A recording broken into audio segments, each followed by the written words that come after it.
श्रीराम. सर्व श्रोत्यांना प्रेमपूर्वक नमस्कार. श्रोते हो, आपण स्वामी विद्यानंद यांच्या भावार्थ रामायण संक्षिप्त या ग्रंथाच्या आधारे निर्माण झालेला मला भावलेले भावार्थ रामायण अर्थात आत्मपरायण हा ग्रंथ आपण पाहत आहोत. आज युद्धकांडातील अध्याय 4, राक्षस वानरांचे युद्ध. ओम श्रीराम.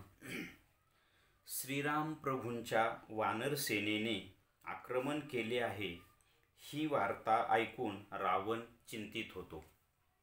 तेवढ्यात तिथे रावणाच्या मातेचे म्हणजेच कैकसीचे वडील माल्यवंत हे तिथे येतात.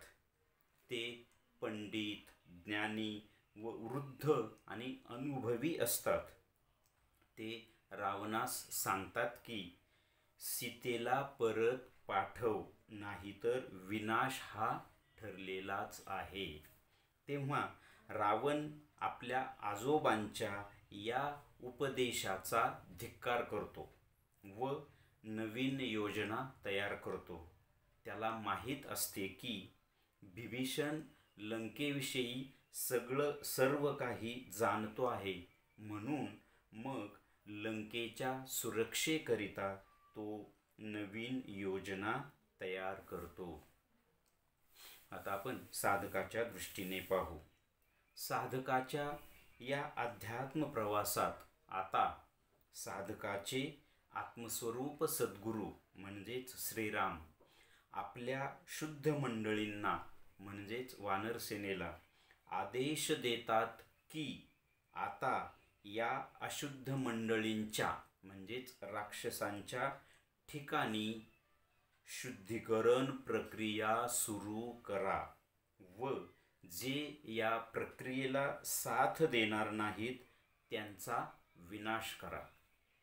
मग हा संदेश ऐकून तो अशुद्ध अहंकार म्हणजेच रावण चिंतित होतो. तेवढ्यात तिथे सुकृत म्हणजेच माल्यवंत उपस्थित होतात.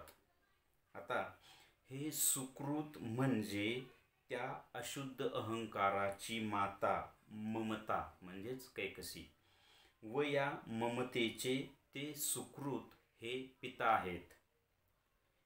तर ते कसे?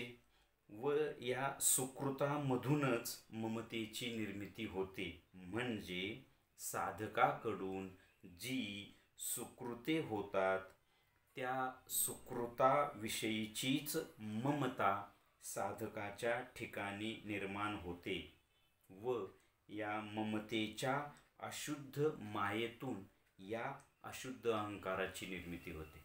असं हे आहे. तेव्हा मग तिथे हे सुकृत त्या अशुद्ध अहंकारास उपदेश करते की अरे तू त्या परमशांती मातेला म्हणजेच सीता मातेला कपट व मायावीपणाने त्या परेच्या स्थानावरून अस्थिर करून तिला थेट या स्थूल देहावरील स्थानावर घेऊन आला आहेस, हे अयोग्य आहे.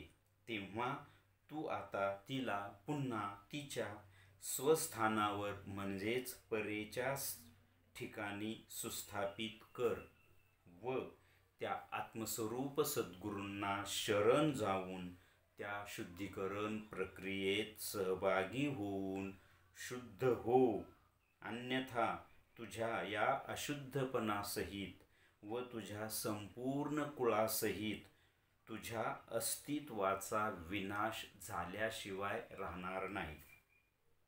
परंतु तो अशुद्ध अहंकार या सुकृताचा हा उपदेश धुडकावून लावतो व नवीन योजना राबवतो आणि त्या आत्मस्वरूप सद्गुरू व विवेकापासून ही आपली हिरण्यगर्भ नगरी म्हणजेच लंका नगरी सुरक्षित कशी राहील याची योजना करतो. कारण त्या अशुद्ध अहंकाराला माहीत आहे की विवेक म्हणजेच विभीषण आपले सारे भेद जाणतो आहे.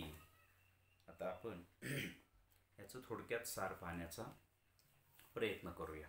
इथे कथेमध्ये श्रीरामांनी आपल्या वानर सेनेला आदेश दिलाय की तुम्ही आता आक्रमण करा. आणि ही वार्ता ऐकून रावण चिंतित होतो. तेवढ्यात तिथे रावणाचे आजोबा म्हणजे कैकसीचे वडील, रावणाच्या आईचे वडील, तिथे हे माल्यवंत हे तिथे येतात. ते मोठे ज्ञानी, विद्वान आणि अनुभवी आहेत. तेही राक्षसच होते.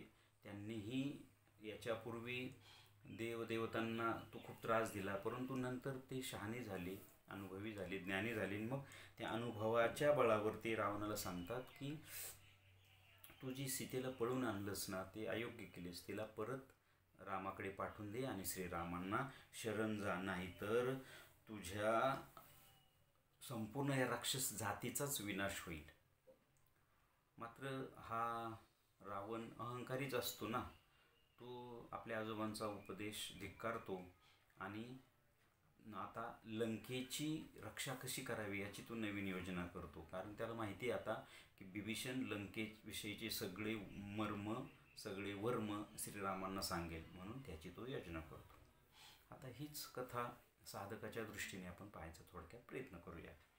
साधकाच्या या अध्यात्म प्रवासात आता साधकाच्या आत्मस्वरूप सद्गुरूंनी आपल्या शुद्ध असलेल्या मंडळींना, आता ह्याच नगरीत सगळेजण आहेत, शुद्ध आणि अशुद्ध दोन्हीही. तर याच्यामध्ये आपण कथेनुसार वानरसेना, हनुमंत, सुग्रीव, जांबुवंत, नळ हे सगळे, लक्ष्मण हे शुद्ध मंडळी आहेत. या सगळ्यांना आदेश येतो आत्मस्वरूप सद्गुरूंचा की ह्या अशुद्ध मंडळींच्या ठिकाणी शुद्धीकरण प्रक्रिया सुरू करा. अशुद्ध मंडळी तर कोण, खूप आहेत. शुद्ध आपण जर आपला विचार केला ना, तर आपल्या अंतरंगात शुद्ध मंडळी फार थोडे आहेत. आपल्या अंतरंगात अशुद्ध मंडळीच खूप भरपूर आहेत, राक्षस मंडळीच खूप भरपूर आहेत. म्हणजे कोण, हे षड्विकार, काम, क्रोध, लोभ, मोह, मद, मत्सर, हव्यास, दंभ, दर्प, गर्विष्ठ मन, वामशक्ती, काय काय नाही आपल्या आतमध्ये. या सगळ्यांच्यावर आक्रमण करा. म्हणजे काय करा, तर आता ह्या अशुद्ध मंडळींनो, तुम्ही ह्या अशुद्ध मंडळींचं शुद्धीकरण करायला सुरुवात करा. आता कसं, परंतु एक गोष्ट महत्त्वाची आहे की इथे आता हा साधक आहे, हा प्रवास खरं साधकाचा आहे. जो कोणी साधक नसेल ना, त्याचा हा प्रवासच नाही.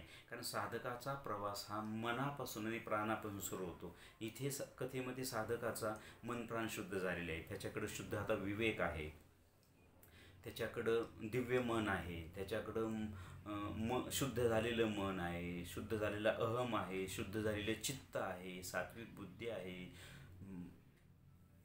जीव शुद्ध झालेला आहे. ह्यामुळे तो ह्या अशुद्ध घटकांना शुद्ध करू शकतो. इथे तो शुद्ध करू, आणि ते होतंच. कारण कथेमध्ये रावणाचा मृत्यू होऊन राक्षसांचा विनाश होतो, तसं साधकाच्या दृष्टीने या अशुद्ध मंडळींचा काहींचा विनाश, काहींचं शुद्धीकरण होऊन ते याच्यात सामील होतात. आता तो आदेश सद्गुरूंनी आता दिलेला आहे की तुम्ही आता या मंडळींच्यावर शुद्धीकरण प्रक्रिया सुरू करा आणि जे याच्यात सहभागी होणार नाही, जे विरोध करतील, त्यांचा विनाश करा. कारण रावण कुंभकर्णांचा विनाशच झालेला आहे, अहिमहींचा विनाश झालेला आहे, इंद्रजिताचा विनाश झालेला आहे. तसं या, कारण गर्विष्ठ मनचा विनाश झाल्याशिवाय शुद्ध मन किंवा दिव्य मन निर्माणच होऊ शकत नाही. अशुद्ध अहंकाराचा विनाश झाल्याशिवाय शुद्ध अहंकार निर्मितीच होऊ शकत नाही. अहंतेचा, ममतेचा विनाश झाल्याशिवाय शुद्ध या गोष्टी निर्माणच होऊ शकत नाही. म्हणून हा आदेश दिलेला आहे. आणि ही बातमी, ही संवेदना, ही अंतरंगामध्ये घडणारी गोष्टी आहेत सगळ्या. ही संवेदना जेव्हा अशुद्ध अहंकाराला समजते, संवेदित होते, तेव्हा तो चिंतित होतो की आता करायचं काय. ही माझी, ही लंका नगरी, ही हिरण्यगर्भ नगरी, ही माझ्या ताब्यातून जाते की काय. मग हिच्या रक्षणासाठी मी काय योजना करू. परंतु तेवढ्यात तिथे सुकृत उपस्थित होतात. खूप महत्त्वाच्या गोष्टी आहेत. सुकृत, आपण जी चांगली कर्म केली ते सुकृत म्हटलंय. आणि आपण अंगदाला सत्कर्म म्हणले. सत्कर्म वेगळं आणि सुकृत वेगळं. सुकृत म्हणजे चांगली कर्म. तर ही चांगली कर्म तिथे अशुद्ध अहंकाराला बोध करतात. कथेमध्ये त्याचे आजोबा माल्यवंत त्याला बोध म्हणजे उपदेश करतायत आणि साधकाच्या दृष्टीने साधकाची सत्कर्म अशा वेळेला समोर येतात. म्हणून साधकाने नेहमी सत्कर्म किंवा चांगली कर्म करत राहावी. चांगली कर्म करत राहिली की त्याची एका आपल्या साध्या भाषेत बोललं तर पुण्याई वाढते, त्याची स्पिरिच्युअलिटी वाढते, त्याची शुद्धता वाढते आणि ही कर्म अशा वेळेला उपयोगी पडतात, समोर येतात, उपदेश करतात. इथे अशुद्ध अहंकाराला ते सुकृत उपदेश करतंय की बाबा तू पहिली चूक काय केली, तर त्या पराशांतीला, त्या परमशांतीला तू अस्थिर केलेस, तर तिला पुन्हा स्थिर करण्याचा प्रयत्न कर. ती स्थिर झाली रे झाली की तुझ्यावरचं संकट टळलं, तू अस्तित्वात राहशील.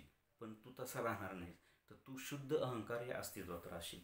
आता इथे सांगितलं की सुकृत म्हणजे कोण, सुकृत कसं म्हणजे अशुद्ध अहंकाराचे इथे सुकृत येते. सुकृत कोण आहे, तर सुकृतामधून काय होतं माहिती आहे का, इथे एक महत्त्वाची गोष्ट होती. सुकृत तर आपण चांगली कर्म म्हटले ना, मग याच्यातून ममता कशी निर्माण झाली आणि याच्यातून अशुद्ध अहंकार कसा निर्माण झाला, अतिशय महत्त्वाची गोष्ट आहे ना. इथे माल्यवंतांना आपण सुकृत म्हटले. त्याची मुलगी कैकसी आणि ती रावणाची आई, कैकसीचा मुलगा रावण.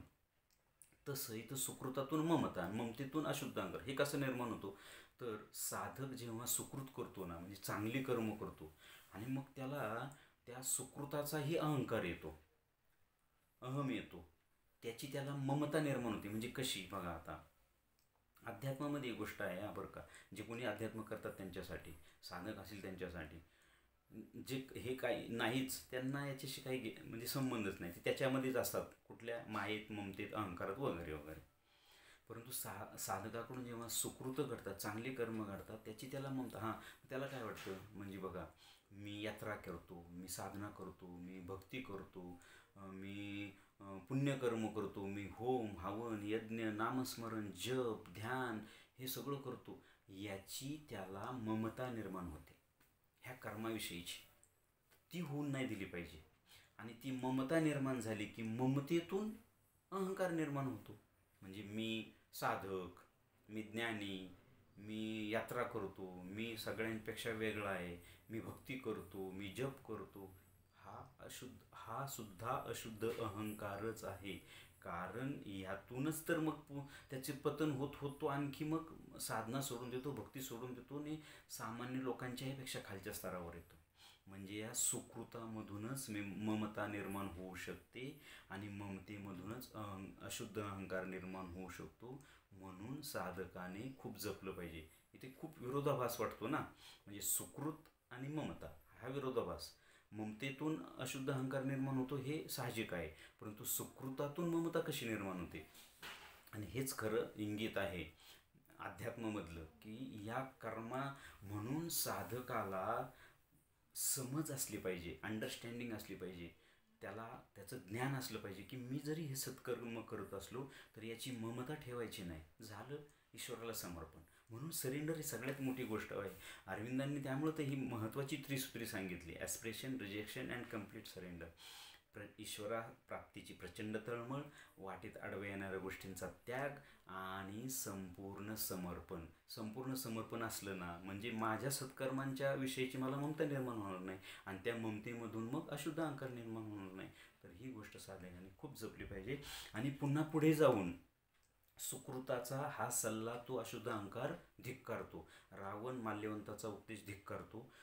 साधकाच्या दृष्टीने साधकाचा अशुद्ध अहंकार त्या सुकृताचा सल्ला धुडकावतो. म्हणजे कसं, सुकृत त्याला सांगतं की बाबा तू चांगली कर्म करतोयस ना साधका, ही खूप चांगली गोष्ट आहे, पण याच्याविषयीची ममता ठेवू नको, याच्याविषयीचा लोभ ठेवू नको, याच्याविषयीचा अहंकार ठेवू नको, आणि तू काय कर तर हे पूर्ण समर्पित हो सद्गुरूंच्या ठिकाणी, सद्गुरूंना शरण जा, त्यांनी दिलेली साधना प्रामाणिकपणे कर, त्यांनी जी शुद्धीकरण प्रक्रिया सुरू केली ना तुझ्या ठिकाणी त्याच्याशी सहभाग हो, त्याच्यात सामील हो. हा सल्ला अशुद्ध अहंकार धुडकवतो. कारण त्याला भीती असते की माझं जर अस्तित्वच संपलं तर मग मी कुणावर राज्य करणार. म्हणून साधकाने ह्या दोन गोष्टी नेहमी जपायच्या. काय? सुकृताची ममता ठेवायची नाही आणि सुकृताकडून येणारे जे सल्ले आहेत काय की कंप्लीट सरेंडर म्हणजे संपूर्ण समर्पित हो, शरण्यता बाळग, अनन्यता बाळग आणि त्यांनी दिलेली साधना प्रामाणिकपणे कर आणि त्यांच्या या शुद्धीकरण प्रक्रियेत सामील हो. हे सल्ले आपण आपल्या आतूनच हे सुकृताचे विचार येतात. चांगल्या कर्मातूनच चांगले विचार येतील ना. वाईट कर्म केल्यावर चांगला विचार येईल का? नाही. म्हणून चांगल्या कर्मातूनच आपल्याला चांगले विचार येतील आणि त्या विचाराप्रमाणे आपण आपली साधना करत राहिली पाहिजे.